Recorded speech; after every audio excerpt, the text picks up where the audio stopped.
സീസണിലെ തുടരെയുള്ള മോശം പ്രകടനവും തോൽവിയെയും തുടർന്ന് കോച്ച് മിഖായൽ സ്റ്റാറയെ കേരള ബ്ലാസ്റ്റേഴ്സ് പുറത്താക്കിയ സംഭവത്തിൽ നിലപാട് അറിയിച്ചിരിക്കുകയാണ് ബ്ലാസ്റ്റേഴ്സ് ആരാധക കൂട്ടായ്മയായ മഞ്ഞപ്പട.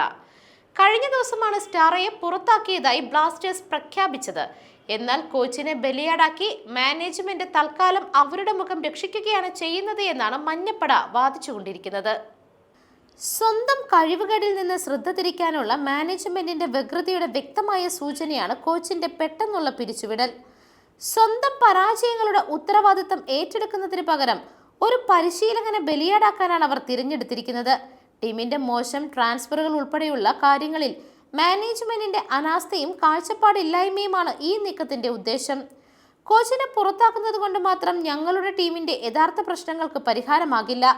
എന്നാൽ സ്വന്തം പിഴവ് മറച്ചുവെച്ച് മാനേജ്മെന്റ് എളുപ്പവഴി സ്വീകരിച്ചതിൽ തീർച്ചയായിട്ടും നാണക്കേടുണ്ടാകും. മാനേജ്മെന്റ് നിങ്ങളുടെ കുഴപ്പത്തിന് കോച്ച് വില കൊടുക്കുകയാണ്. നിങ്ങളുടെ ബലിയാടകൾ തന്ത്രങ്ങളിൽ ഞങ്ങൾ കബളിക്കപ്പെടില്ല. കോച്ച്, നിങ്ങളുടെ സമയത്തിന് നന്ദി. മഞ്ഞപ്പട സോഷ്യൽ മീഡിയയിൽ ഇങ്ങനെയാണ് കുറിച്ചത്. സ്റ്റാറയ്ക്ക് പുറമെ അസിസ്റ്റന്റ് കോച്ചുമാരായ ജോൺ വെസ്ട്രോമിനെയും ഫെഡറിക്കോ പെരേര മൊറേസയെയും ക്ലബ്ബ് പുറത്താക്കിയിരിക്കുകയാണ്. പുതിയ ഹെഡ് കോച്ചിനെ നിയമിക്കുന്നതുവരെ ടോമസ് ഷോട്ട്സും ടി.ജി. പുരുഷോത്തമനും താൽക്കാലികമായി ആദ്യ ടീമിന്റെ ചുമതല വഹിക്കുമെന്നാണ് ബ്ലാസ്റ്റേഴ്സ് അറിയിച്ചിരിക്കുന്നത്. ഈ സീസണിൽ ഇതുവരെ 12 മത്സരത്തിൽ നിന്നും 3 ജയവും 2 സമനിലയും 7 സമനിലയുമായി 10ാം സ്ഥാനത്താണ് ബ്ലാസ്റ്റേഴ്സ്. News desk മെഗ്നവിഷൻ.